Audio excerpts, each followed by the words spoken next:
Some breaking news. Megan Cassella has the latest on the Fed chairs meeting with the president. Megan. Hey, Kelly, that's right. Fed chairs, trade negotiations, and court cases. It's all going on today. We'll recap it. Just on this Federal Reserve news, we've just learned in the past few minutes that Federal Reserve Chairman Jerome Powell was here at the White House today to meet with President Trump, coming at the president's invitation. The Fed put out a statement on this. We have not yet heard from the White House or the president directly on this, but the Fed saying that Chair Powell met with the president to discuss economic developments, including for growth, employment, and inflation, saying Chair Powell did not discuss his expectations for monetary policy, except to stress that the path of policy will depend entirely on incoming economic information and what it means for the outlook. A little bit more in the statement there, Kelly, but throughout, the Fed clearly sticking to its role of Fed independence, its dual mandate, saying that's the only thing they're going to focus on. They did not, of course, indicate anything that the president said in response. But notable that this meeting happened here today. The last meeting that we know of between Fed Chair Powell and President Trump happened in 2019, so it has been a while since the two men met one-on-one, despite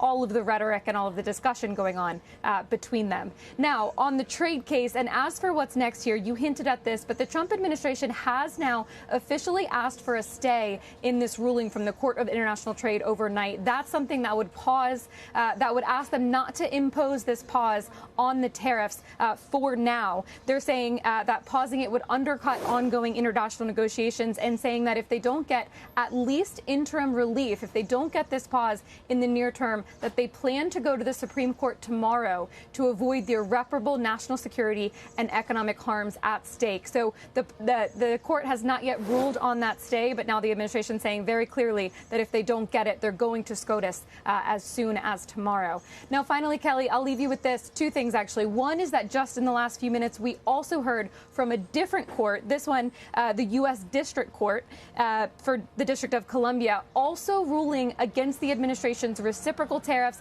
and its tariffs against China. So another blow to the trade agenda here, but I will caution this was a much narrower ruling, only applying to the plaintiffs, these two toy companies that sued the administration, and the judge paused this ruling for 14 days, allowing for time to appeal. So it doesn't take effect immediately, but I flag it because it does show another blow for the administration today in the courts on their trade agenda. Finally, as you can see here, Trump is not without options. The stay could keep tariffs in place, meaning status quo continues.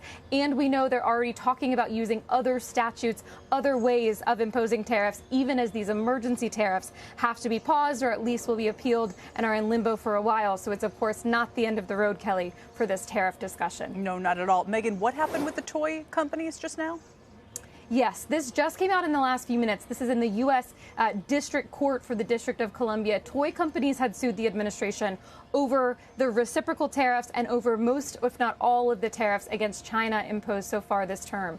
They were successful. The judge ruled in their favor, saying that the administration could not collect any tariffs specifically on the companies that had sued them. So in contrast to the Court of International Trade ruling, this one applies only narrowly to the companies that have been involved. The judge also preemptively paused his own ruling for 2 weeks, he says, to allow the companies time, or the administration time, to appeal it. So nothing happens just yet, but it's adding, of course, to the news overnight. Now 2 trade cases in a row coming out against the administration. Yeah, perhaps we can show shares of Hasbro and Mattel. Not huge moves to the upside, but they are. It looks like they're moving back towards break even on the day on the back of this news.